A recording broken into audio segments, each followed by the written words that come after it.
This clip is a great sequence from an interview when the psychologist Dr. Jordan Peterson was invited on the Jocko Willink Show. He describes in detail a practical way he used to help a patient overcome their fear of hypodermic needle injections. I really hope this helps you.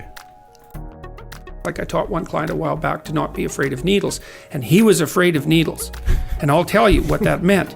He had dental surgery with no anesthesia. Oh. Right.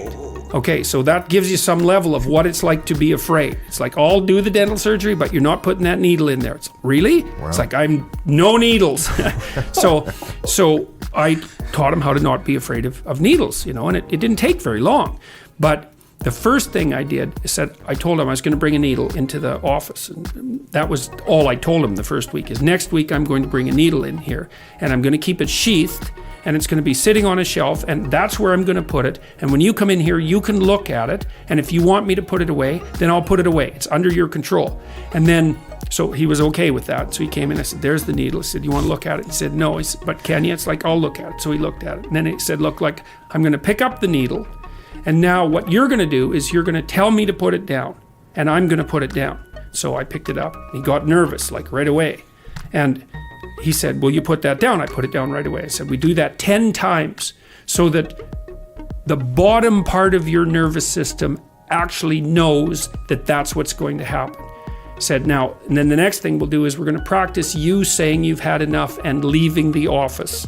So I'd pick up the needle and he'd say, okay, so now you say you've had enough, I'm leaving. And so he said that and then I'd let him leave. We did that like 10 times so that he knew that he could just say he'd had enough and leave. So that meant he didn't have to be a prey animal, right? So we were getting him out of that mode.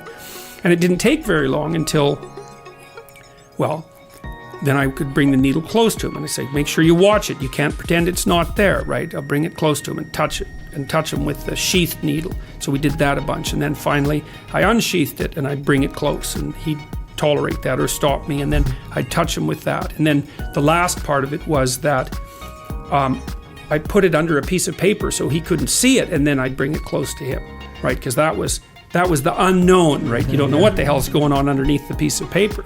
But he got to the point where he could go and have a needle. It took him about, it was very brave of him to do this because, well, what had happened to him is he had a very bad experience with a childhood dentist who held him down. I was about to say, where did this come from? Oh yeah, 6 people held him down to give him a needle. It's like, it wasn't so good. It had some long-term consequences. But see what happened. So when you do that with people, you don't teach them to be less afraid.